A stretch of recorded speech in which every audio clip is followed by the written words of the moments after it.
Online TV నేను నీరజ. బులెటిన్లో ముందుగా హెడ్లైన్స్ చూద్దాం. మార్కుక్ మండలంలో ఎంఆర్ఓ కార్యాలయంలో ఏసీపీ అధికారుల దాడులు. బీఆర్ఎస్ పార్టీ ఆవిర్భావ రజతోత్సవ సభను జయప్రదం చేయాలని బైక్ ర్యాలీ. బీబీ నగర్ లో భూభారతి చట్టంపై అవగాహన సదస్సు. రామాయంపేట మున్సిపాలిటీ అభివృద్ధి కమిటీ సమావేశం. 30 సంవత్సరాలుగా చీకట్లో మగ్గుతున్న నాయకపు గూడానికి వెలుగు ఎప్పుడో. కరణపాకలో మేరా భారత్ మహాన్ సినిమా షూటింగ్ ప్రారంభం. కరీంనగర్ పట్టణంలో వాహనదారులకు అవగాహన కల్పించిన పోలీసులు. 16 నెలలుగా ప్రజలను మోసం చేస్తున్న కాంగ్రెస్ ప్రభుత్వం. జవహర్లాల్ స్టేడియంలో mop operation mock drill practice. తీవ్రవాదుల దాడులను ఖండించిన మహల జేఏసీ నాయకులు.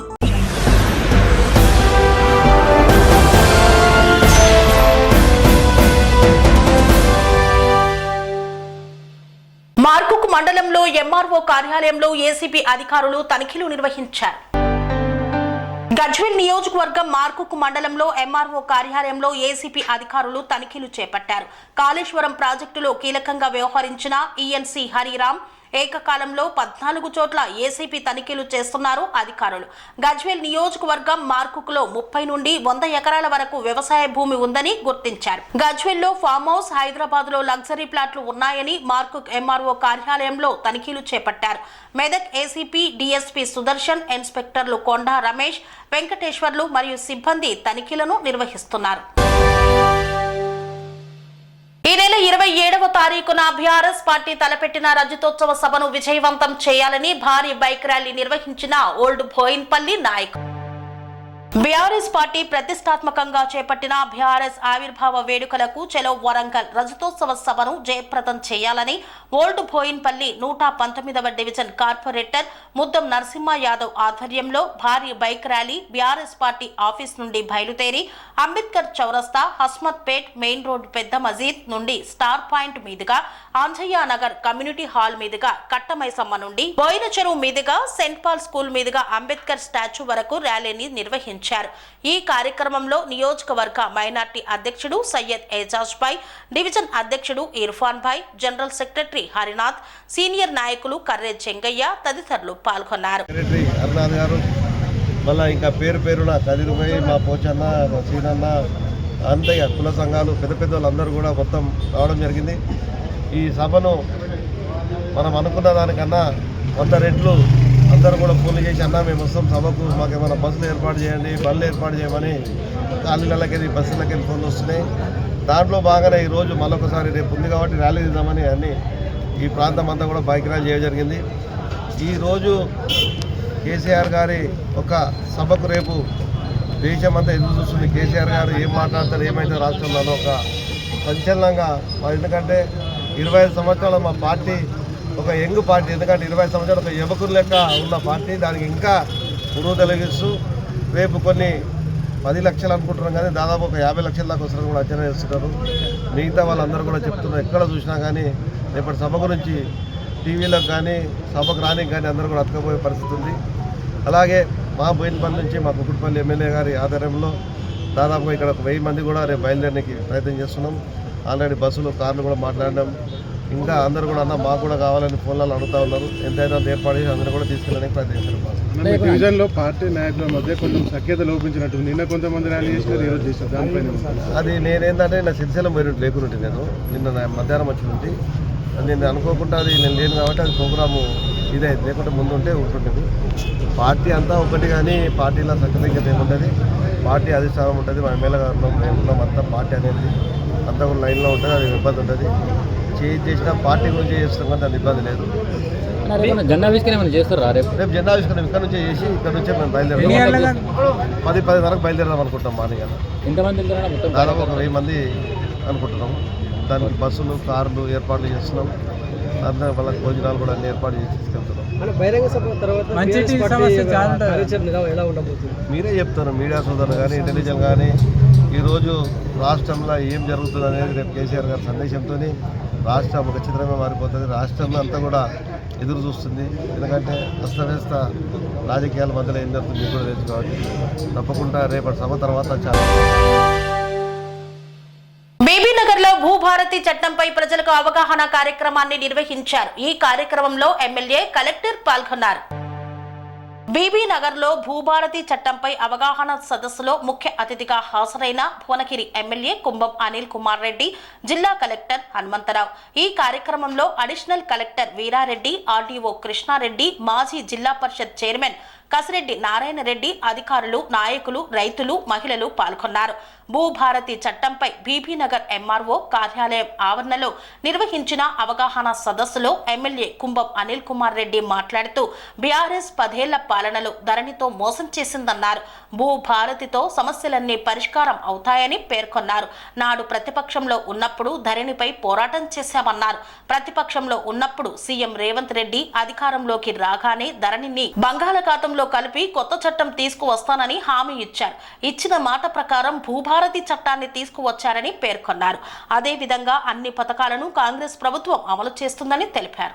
అమ్మేటోళ్ళు పోతే తహసీల్దార్ ఆఫీసు పోతే 15 నిమిషాల్లో రిజిస్ట్రేషన్ అయిపోయేది, మీ పేరు మారేది, ఈ పాస్బుక్ వచ్చేది. అదొక్కటి ఉండే, అది అట్లనే ఉంది. ఇప్పుడు కూడా మీరు స్లాట్ బుక్ చేసుకుంటే మీరు ఇమ్మీడియట్గా కొనుగోలుదారు, అమ్మకందారు పోతే బయోమెట్రిక్ ఇచ్చేసి స్లాట్ బుక్ చేసి రిజిస్ట్రేషన్ అయిపోతుంది, మ్యూటేషన్ అయిపోతుంది. అదేవిధంగా మీకు ఈ పాస్బుక్ వస్తుంది, పాస్బుక్ కూడా వచ్చేటటువంటి సౌలత్ ఉంది. కాకపోతే ఒక్క తప్పు ఉండే, ఆల్రెడీ ప్రీ ప్రింటెడ్ వాళ్ళ ఏదైతే డిజైన్ చేసిరో అదే డాక్యుమెంట్ ఉండే. ఆ డాక్యుమెంట్ మీద కొనుగోలుదారు, అమ్మకందారు ఎక్కడ చూపిస్తే అక్కడ సంతకాలు పెట్టే పరిస్థితి ఉండే, సొంతంగా రాసుకునే పరిస్థితి లేకుండే. ఇప్పుడు మాత్రం భూభారతిలో సెక్షన్ 5 ప్రకారం మనం అనుకున్న విధంగా మనం ఎవరి దగ్గర కొన్నాం, రామయ్య దగ్గర కొన్నాం, రామయ్య సోమయ్య దగ్గర కొన్నాడు, సోమయ్య వీరయ్య దగ్గర కొన్నాడు. ఈ చరిత్ర అంతా కూడా మనం సొంతంగా డాక్యుమెంట్ రాయించుకొని అమలు చేసేటువంటి సౌలత్ సెక్షన్ 5 ప్రకారం ఈ భూభారత్ చట్టంలో పెట్టేందుకు ప్రభుత్వానికి కృతజ్ఞత తెలియజేయాల్సిన అవసరం ఉంది. అంతకుముందు ఇది లేదు. ఇంతకుముందు కనుక మనం బ్యాంకులో 10,000 లోనుకు పో, 1,00,000 లోనుకు పో, ఇంత కట్టిస్తారు, పేపర్లు ఇచ్చి ఇంటూలు పెడతారు. మీరైనా సంతకాలు పెడుతూనే ఉండాలి కట్టంతా ఆ లోన్ కోసం. గట్లనే ధరణిలో కూడా రిజిస్ట్రేషన్ డాక్యుమెంట్ మా తహసీల్దార్ తీస్తాడు, ఆర్ఐ తీస్తాడు, ఇక్కడ సంతకాలు పెట్టమంటే కొన్నాయన అమ్మినాయన సంతకాలు పెట్టాల్సిందే. అందులో ఏముందో తెలియదు, ఏందో తెలియదు, రేపొద్దున న్యాయ వివాదాలు ఏమొస్తుందో తెలియదు, కోర్టులో పోతే ఏమైందో తెలియదు. ఇప్పుడు మాత్రం మనకు నచ్చినట్టుగా మంచిగా రాసుకోవచ్చు. దాంట్లో కిరికిరి ఉన్నా కానీ ఏమున్నా కానీ వీళ్ళెవరికి కూడా అన్నదమ్ములకి వాళ్ళ కుటుంబ సభ్యులకి అంత ఆమోదంగా ఉంది, ఇదంతా రాసుకోవచ్చు. రేపొద్దున ఉల్టా తిరగకుండా ఈ విధంగా సొంత డాక్యుమెంట్ చేసుకునేటువంటి అవకాశం ఉంది. ఇంకోటి పెద్ద సమస్య తీరడానికి మన ముందుకు రావడం జరిగింది, సాదా బైనామాలు. తెలంగాణలో సాదా బైనామాలు కామన్. సాదా బైనామా అనేది తెలంగాణ రైతాంగ జీవితంలో భాగం. ఎందుకంటే తెల్ల పేపర్ మీద రాసుకోవడం అనేది తెలంగాణ మారుమూల పల్లె గ్రామాల నుంచి అన్ని చోట్ల కూడా వాళ్ళకి రిజిస్ట్రేషన్ ఆఫీసులు తెలవదు. పెద్ద మనుషులు నమ్మకంగా కూర్చోబెట్టి మధ్యవర్తుల మధ్య, సాక్షుల మధ్య కొనేకాయన అమ్మేకాయన మంచి రోజు చూసుకొని, ముహూర్తం చూసుకొని, కాగితం మీద రాసుకొని ఆ యొక్క డబ్బు ఆయనకు అప్పచెప్పి ఈయన సంతకాలు పెట్టుకొని సాదా కాగితం ఉండే. సాదా కాగితం ఉన్నాయన ఆ సాదా కాగితం మీద కొనేటోళ్ళు కూడా దాదాపు ఎస్సీ, ఎస్టీ, బీసీ అనగానటువంటి పేద వర్గాలు ఉండేది. ఆయన దున్నుకునేటోడు ఇప్పుడు కబ్జా కాలం తీసిరు కాబట్టి మళ్ళీ అమ్మినటువంటి పెద్ద ఆయన చనిపోయినటువంటి పేరు మీదనే ధరణిలో పాస్బుక్ వచ్చేసరికి వాళ్ళ కొడుకులు, మనవలు, మా నాయన పేరు మీద ఉంది, మా తాత పేరు మీద ఉంది భూమి, మా తాత అమ్మలే, మా నాయన అమ్మలే అని చెప్పేసి ఆ భూమిని మంచి హైదరాబాద్ వాళ్ళకి అమ్మటం. ఆ అమ్మిన భూమి వాళ్ళు వచ్చి బలవంతులైతే ఎస్సీ, ఎస్టీ, బీద వర్గాల్ని బయటికి వెళ్ళగొట్టే ప్రయత్నాలు చేయడం కూడా చేసినటువంటి పరిస్థితి. ఎందుకంటే భూముల యొక్క విలువలు పెరిగినాయి, మనుషుల విలువలు ఇప్పుడు తగ్గినాయి. అప్పుడేం భూముల విలువలు తక్కువ ఉండేది, మనుషులు నికార్సు ఉండేది, మాట అంటే మాటే ఉండేది ఊళ్ళో, ప్రాణం పోయినా కానీ.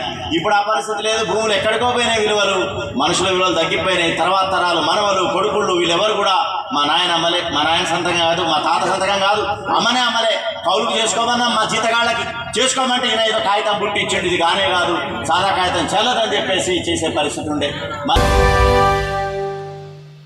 రామాయం మున్సిపాలిటీ పరిధిలో అభివృద్ధి కమిటీ సమావేశాన్ని నిర్వహించారు. ఈ కార్యక్రమంలో వ్యాపారస్తులు, ప్రజాప్రతినిధులు, అధికారులు పాల్గొన్నారు. మెదక్ జిల్లా రామాయంపేట మున్సిపాలిటీ పరిధిలో అభివృద్ధి కమిటీ సమావేశాన్ని నిర్వహించారు. మహంకాళి దేవాలయం వద్ద ఏర్పాటు చేసిన సమావేశానికి వ్యాపారస్తులు, రాజకీయ పార్టీ నాయకులు, యువజన సంఘాలు, కుల సంఘాల నాయకులు హాజరయ్యారు. గ్రామంలోని ప్రధాన రహదారి అంబేద్కర్ చౌరస్తా నుండి ఇందిరమ్మ విగ్రహం వరకు రోడ్డు వెడల్పు చేసే విషయమై అభిప్రాయాలు స్వీకరించారు. ఇరుకైన రోడ్లతో ప్రజలు ఇబ్బంది పడుతున్న నేపథ్యంలో ఎమ్మెల్యే రోహిత్ రావు సుమారు 2 కోట్ల రూపాయలు రోడ్డు వెడల్పు కోసం కేటాయించారని నాయకులు తెలిపారు. రోడ్డు వెడల్పు విషయంలో కొందరు 40 ఫీట్లు చేయాలని, కొందరు 50 ఫీట్లు చేయాలని, కొందరు 30 ఫీట్లు మాత్రమే చేయాలని అభిప్రాయాలు వెల్లడించగా 40 ఫీట్లు చేయడం వల్ల ఎలాంటి నష్టం జరుగుతుంది, అంచనా వేసి బాధితులను ఎలా ఆదుకోవాలి అనే విషయంలో మరోసారి సమావేశం ఏర్పాటు చేసేందుకు కృషి చేస్తామని నాయకులు హామీ ఇచ్చారు. అభివృద్ధి విషయంలో అందరూ సహకరిస్తే గ్రామం అభివృద్ధి చెందడమే కాకుండా గతంలో పోగొట్టుకున్న అసెంబ్లీ నియోజకవర్గం సాధించుకోవచ్చని పేర్కొన్నారు. ఈ కార్యక్రమంలో టీపీసీసీ సభ్యులు చౌదరి సుప్రభాతరావు, బ్లాక్ కాంగ్రెస్ అధ్యక్షులు రమేష్ రెడ్డి తదితరులు పాల్గొన్నారు. ఇవాళ కూడా ఇప్పుడున్న నాయకులను కూడా అడుగుతున్నాం కూడా, అంటే ప్రభుత్వ పార్టీలో ఉండి కూడా మేము నాయకులను అడుగుతున్నాము. మరి ఇలా అభివృద్ధి కోసమే కదా మనం ఇన్ని రోజులు కొట్లాడుతున్నాము. అంటే మీరు అంటుండొచ్చు, అక్క నీది ఇల్లు లేదు, జాగా లేదు, నీకెందుకు అక్క నీకు బాధ అని అంటుండొచ్చు.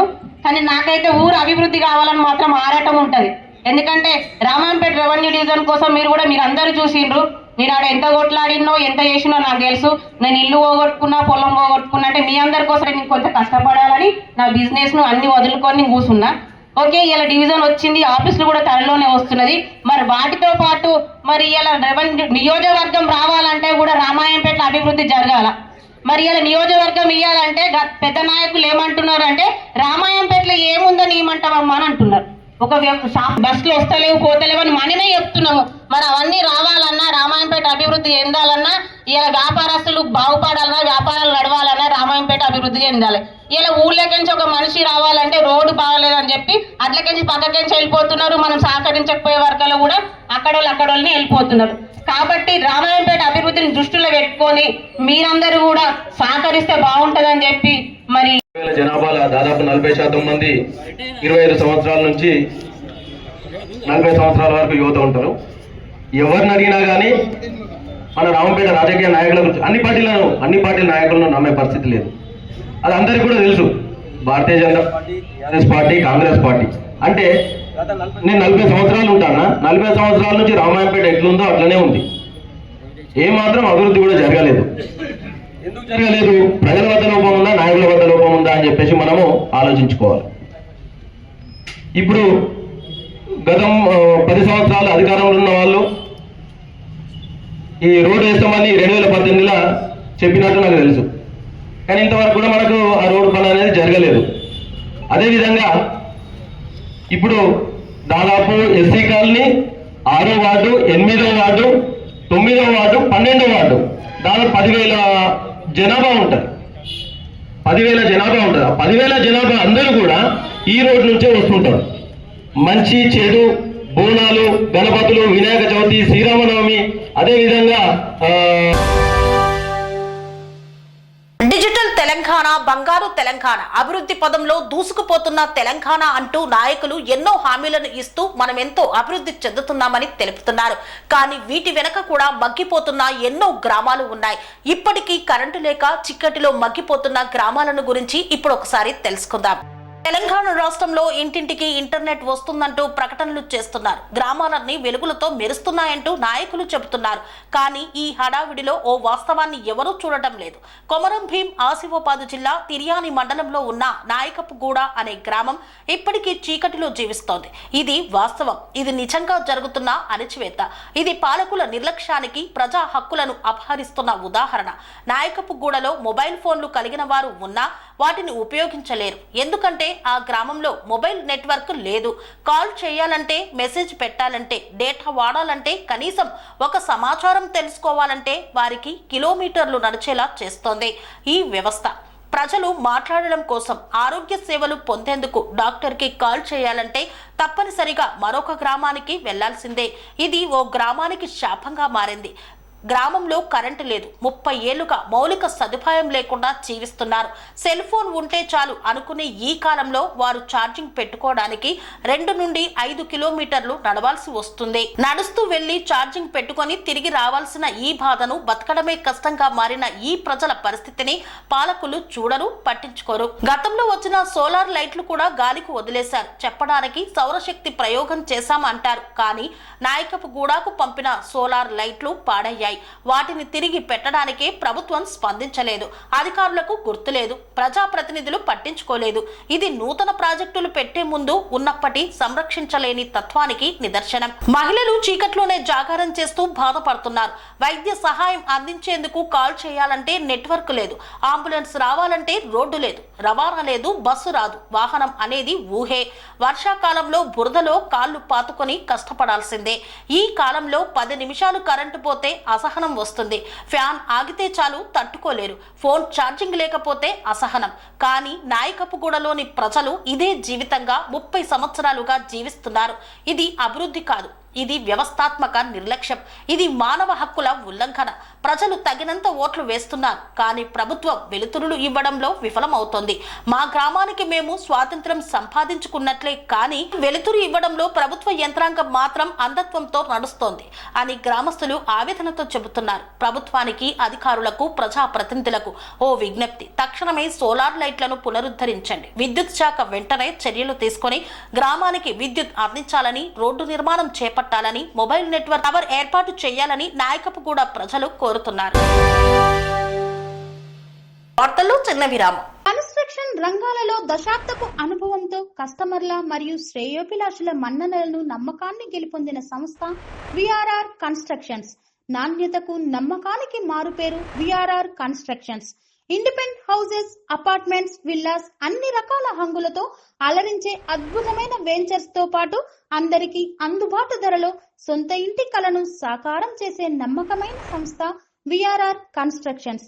Please visit VRR constructions, వరటెక్స్ plaza near Radhika theatre, ECL X Road, Hyderabad. Call to 9100885551 9100885559.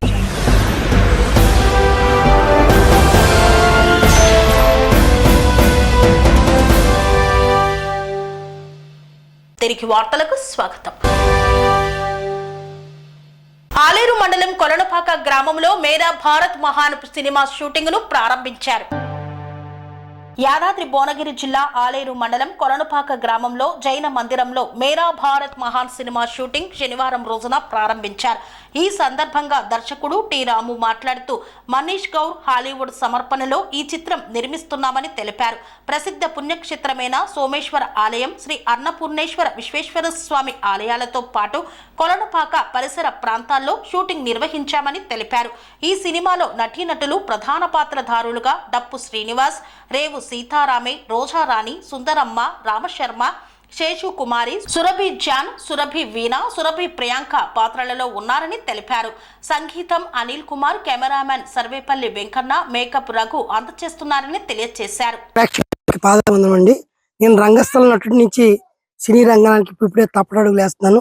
నన్ను ముందుకు నడిపించవలసిందిగా ప్రతి ఒక్కరికి పాదాభివందనం చేసుకుంటూ, Manish Gaur Hollywood films banner మీద మాది 2వ చిత్రం ఇది. మేరా భారత్ మహానే అనే ఈ చిత్రం నిన్నే కొల్లపాక్ జైన్ మందిర్, మన సోమేశ్వరనాథ్ టెంపుల్లో మొదలు పెట్టామండి. ఈ రోజు ఈ కాశీబుక్లో ఈశ్వరుని సన్నిధిలో కొన్ని సీన్లు చిత్రీకరించాం. తదుపరి సాయికృప కాలేజీ భువనగిరిలో నెక్స్ట్ ఈ రోజు మళ్ళీ మధ్యాహ్నం సీన్లు ఉంటాయి. రేపుతో ఈ షెడ్యూల్ ముగుస్తుంది. నెక్స్ట్ షెడ్యూల్ వచ్చి నంద్యాల, మహానంది, యాగంటి అటు సైడ్ ఉంటుంది. కాబట్టి అతి త్వరలో ఈ చిత్రం పూర్తయ్యేలాగా మీ అందరి ఆశీస్సులతో, ఎందుకంటే మేమంతా పేద కళాకారులు రంగస్థలం నుంచి వచ్చేవాళ్ళం, సినీ రంగానికి అడుగులు వేస్తున్నాం. మీ అందరి ప్రోత్సాహం, మీ అందరి ఆదరాభిమానాలు ఉంటే ముందుకెళ్తాం తప్ప మేమందరం డబ్బు పట్టుకొని వచ్చిన పెద్ద పెద్ద కోటీశ్వరులం కాదు. కాబట్టి నన్ను మా కళాకారులు డప్పు శ్రీనివాస్ గారు, శ్రీహరి గారి సోదరుడు కత్తి సుందరమ్మ గారు, మరి రోజా రాణి గారు, సీతారాం గారు, మరి దీంట్లో నటిస్తున్న హీరోయిన్ గా నటిస్తున్న మంజుల, అంజలి సాహిత్య, మరి కెమెరామెన్ గా మా వెంకన్న గారు, వీళ్ళందరూ ఉన్నారు. అలాగే దీనికి ఎడిటింగ్ వేణుగోపాల్ చౌదరి గారు చేస్తున్నారు.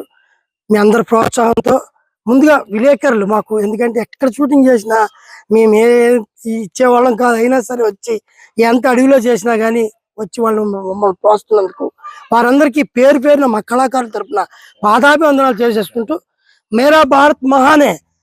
ఈ మేరా భారత్ మహాన్ ఎందుకు మొదలు పెట్టామంటే అండి, 26 మంది హిందువుల్ని కుక్కలు కోసినట్టు కోసారు. అది చాలా బాధగా ఉంది. అసలు ఈ టైంలో సినిమా చేయవలసిన టైం కాదు ఇది. కానీ మేము ఆర్మీ కాదు కాబట్టి మేము సినిమా రూపంలో ఆ యథార్థ కాదని, ఇలాంటివి జరగకూడదని, హిందూ ముస్లిమ్స్ అందరూ మన సోదరులమే. కానీ పాకిస్తాన్ గెలిస్తే ఇక్కడ సంబరాలు చేసుకోవడం, పాకిస్తాను ఓడిపోతే వీళ్ళు బాధలు పడడం ఇలా వద్దండి. దయచేసి భారతదేశంలో ఉన్న ముందు ముస్లిమ్స్ అందరూ మా సోదరులు కాబట్టి భారతదేశం మనది. మేరా భారత్ మహాన్ అని ఎందుకు పెట్టామంటే భారతదేశం మనది. హిందూ ముస్లిం క్రైస్తవులు అందరూ కలిసిమెలిసి ఉంటాం. ఈ విన్న భావాలు అంటే హిందువులనే ప్రత్యేకించి చంపడం వల్ల మా కోపాలు రావండి. మాకు మానవత్వం ఉంటుంది కదా. కరీంనగర్ పట్టణంలో పోలీసులు వాహనదారులకు అవగాహన కార్యక్రమాన్ని నిర్వహించారు. వాహనాలు నడిపేటప్పుడు ఎలాంటి జాగ్రత్తలు తీసుకోవాలో సూచించారు. కరీంనగర్ పట్టణంలోని డీమార్ట్ వద్ద మెయిన్ రోడ్డులో పబ్లిక్ అవేర్నెస్ కార్యక్రమాన్ని నిర్వహించారు పోలీసులు. చాలా మంది హెల్మెట్ లేకుండా డ్రైవింగ్ చేస్తున్నారు, సెల్ ఫోన్ డ్రైవింగ్ చేస్తున్నారు. దీనివల్ల ప్రమాదాలు జరుగుతున్నాయని తెలిపారు. ట్రాఫిక్ రూల్స్ పాటించాలని వాహనదారులకు సూచించారు. ఈ కార్యక్రమంలో పోలీసులు పి కొమరయ్య, కె నరేష్ రెడ్డి, ఎం రాజశేఖర్, ఎం శ్రీనివాస్, ప్రశాంతులు పాల్గొన్నారు. ఈ సందర్భంగా వాహనదారులకు తగు సూచనలు చేశారు. హెల్మెట్ లేకుండా ప్రయాణించరాదని, మైనర్లకు వాహనాలు ఇవ్వరాదని, అదేవిధంగా సెల్ ఫోన్ మాట్లాడుతూ డ్రైవింగ్ చేయరాదని, మీ ఒక్కరి నిర్లక్ష్యం వల్ల కుటుంబం బలవుతుందని పేర్కొన్నారు. తగు జాగ్రత్తలు వహించి వాహనాలను నడపాలని సూచించారు.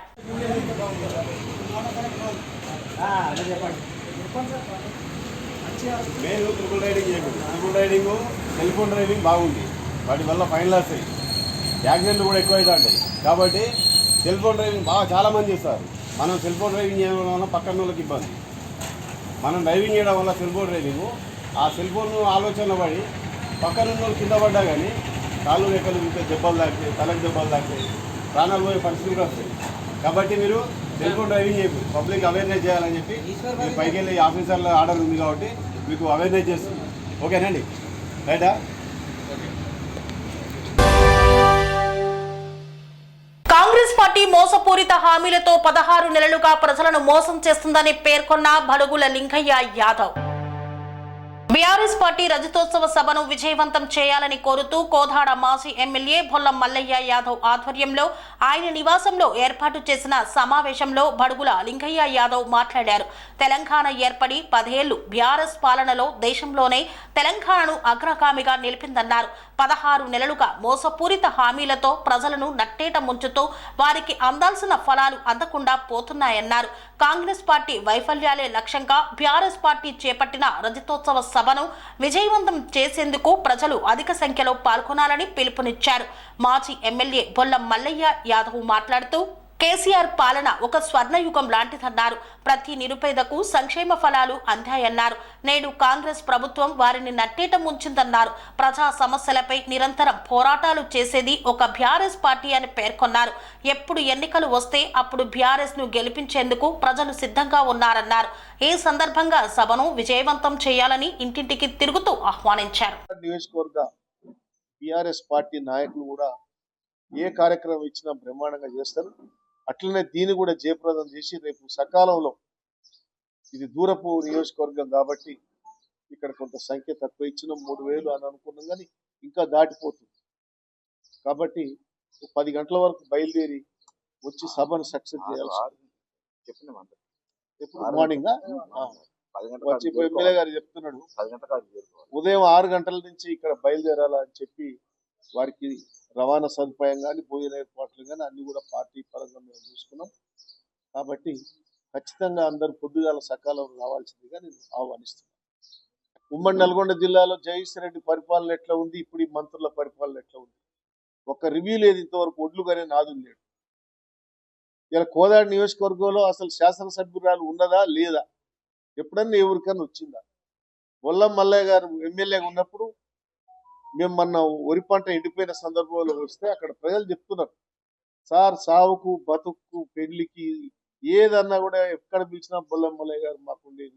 ఇవాళ మాకు ఇంకా మళ్ళీ ఎమ్మెల్యే అనిపిస్తుంది తప్ప ఆ ఎమ్మెల్యే ఎవరు మాకు కనబడతలేదు అనే పరిస్థితి అలా ఉన్నది. మల్లయ్య గారు కూడా అప్పటికంటే ఎక్కువ ఇప్పటికి ప్రతిపక్షంలో ఉన్న గ్రామాలను పట్టించుకొని ప్రజా సమస్యల మీద మా పార్టీ ఇన్ఛార్జిగా బాధ్యతలు నడిపిస్తున్నాడు. అందుకనే ఆయన నాయకత్వంలోనే కోదాడ నియోజకవర్గంలో ఏ పార్టీ కార్యక్రమం అయినా ఇంకే కార్యక్రమం అయినా నిర్వహించడం జరుగుతుంది జిల్లా పార్టీగా. అందులో భాగంగా 6 గ్యారంటీలు ఏది అమలు చేయకపోవడం, 420 హామీలు ఇచ్చి 2500 రూపాయలు మహిళలకు ఇస్తామని అది ఇవ్వకుండా, తులం బంగారం ఇస్తామని అది ఇవ్వకుండా, కరెంట్ 24 గంటలు ఇవ్వలేకపోగా, రుణమాఫీ చేస్తామని 50% కూడా చేయలేదు. రైతు బంధు 15,000 ఇస్తామన్నారు, తర్వాత 12 అన్నారు, అవి కూడా ఎగ్గొట్టే కార్యక్రమం. ఇవన్నీ కూడా వాటి ఉద్యోగస్తులు చక్కగా లేరు, విద్యార్థులు సరిగా లేరు, రైతులు సరిగా లేరు, పేద ప్రజలు సరిగా లేరు. ఏ వర్గం కూడా ఇలా అన్ని వర్గాలను దెబ్బకొట్టిండ్రు రేవంత్. అందుకే ఈ రైతోత్సవ సభ సందర్భంగా కేసీఆర్ ఎందుకు ఇన్నాళ్ళు మౌనంగా ఉన్నాడు, ఏంది ప్రభుత్వం గురించి ఏం మాట్లాడతాడు, పేద ప్రజల కష్టాలు ఎట్లా తీరుస్తాడు, మేము తప్పు చేసినాం అతన్ని ముఖ్యమంత్రిగా పోగొట్టుకొని, అయినా కూడా ఆయనే మళ్ళా రావాలి, కేసీఆరే రావాలి, మమ్మల్ని మా యొక్క అభివృద్ధి చూడాలని చెప్పి ఇలా ప్రజలందరూ చూస్తున్నారు. మరి ఈ సందర్భంలో ఇక్కడ బొల్లం మల్లయ్య యాదవ్ గారు మాజీ శాసనసభ్యులుగా ఉన్నారు. మీరు చూస్తున్నారు ఇలా మల్లయ్య యాదవ్ గారి నాయకత్వంలో ఈ నియోజకవర్గంలో బ్రహ్మాండంగా మేము జిల్లా పార్టీ రాష్ట్ర పార్టీ ఇచ్చినటువంటి సంఖ్య ఎంత ఉందో అంతకంటే ఎక్కువ ఇక్కడ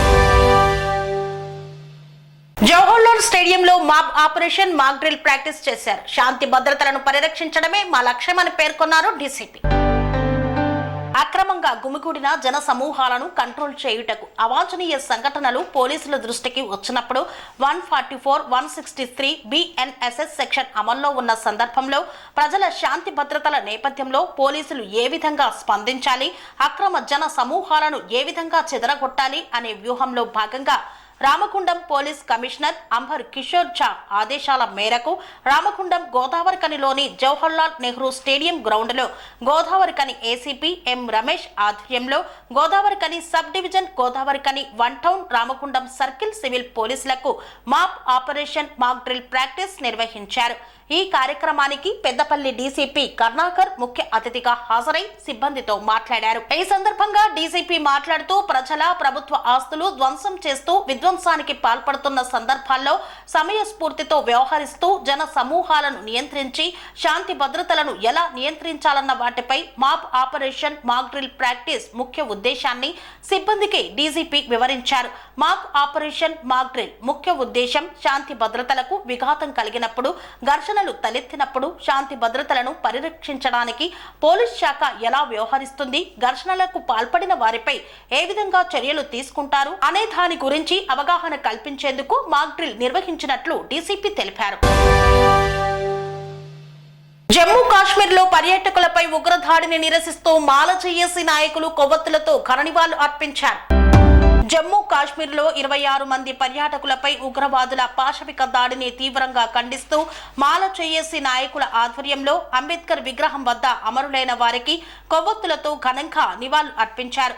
ఈ సందర్భంగా వారు మాట్లాడుతూ కాశ్మీర్లోని పహల్గాంలో తీవ్రవాదులు మతం పేరుతో పర్యాటకులపై జరిపిన పాశవిక దాడి దేశవ్యాప్తంగా ప్రతి ఒక్కరిని కలిచివేస్తుందని, ఈ ఉగ్రవాదుల దాడిని ఖండిస్తూ ప్రపంచవ్యాప్తంగా భారత్కు సంఘీభావం తెలిపినప్పటికీ ఉగ్రవాద నిర్మూలన కోసం దేశవ్యాప్తంగా రాజకీయాలకు అతీతంగా ఐకమత్యంగా పోరాడవలసిన సమయం ఆసన్నమైందన్నారు. కేంద్రంలోని రక్షణ వ్యవస్థ, నిఘా వ్యవస్థ నిర్లక్ష్యం వహించడం వల్ల సరైన భద్రత ఏర్పాటు చేయకపోవడం పట్ల అమాయక ప్రజలు ముష్కరుల తూటాలకు బలి కావడం జరిగిందని పేర్కొన్నారు. ఇంతటితో వార్తలు సమాప్తం. మరిన్ని అప్డేట్స్ కోసం చూస్తూనే ఉండండి ధ్యాన టీవీ. స్వామి బోధానంద గోసేవ ఆశ్రమం సైతాపూర్. జ్యోతిష్యం, వాస్తుశాస్త్రం మన పూర్వీకులు మనకిచ్చిన వరం. దుర్గాదేవి కాలభైరవ ఉపాసనతో వాక్సిద్ధి పొందిన శ్రీ శ్రీ బోధానందగిరి స్వామివారు మీకు ఎలాంటి సమస్యలున్నా, వాటిలో ముఖ్యంగా ధన నష్టం, ఆరోగ్య నష్టం, భార్యాభర్తల మధ్య గొడవలు, ప్రేమించుకున్న వారు దూరం అవడం, ఎన్ని సంబంధాలు వచ్చినా పెళ్లి ముడి పడకపోవడం, రోడ్డు ప్రమాదాలు, అప్పుల బాధలు, వ్యవసాయంలో నష్టాలు, పెద్దల మాట పిల్లలు వినకపోవడం, ఆరోగ్య శాంతి, గృహశాంతి, మనశ్శాంతి లేకపోవడం, ఇలాంటి సమస్యలు ఉన్నట్లయితే ఒక్కసారి స్వామీజీని కలవండి. మీ సమస్యలకు తగిన పరిష్కారాన్ని పొందండి. అంతేకాక అన్ని రకాల వ్యాధులకు గోపంచగవ్య మరియు మూలికా వైద్యం చేయబడును. నమ్మకంతో రండి, ఆయురారోగ్యాలతో వర్ధిల్లండి. మా అడ్రస్ స్వామి బోధానంద గోసేవ ఆశ్రమం, సైదాపూర్, వీరభద్రస్వామి గుడి దగ్గర, యాదగిరిగుట్ట. సంప్రదించవలసిన నెంబర్ 9849213754 మరియు 9618034138.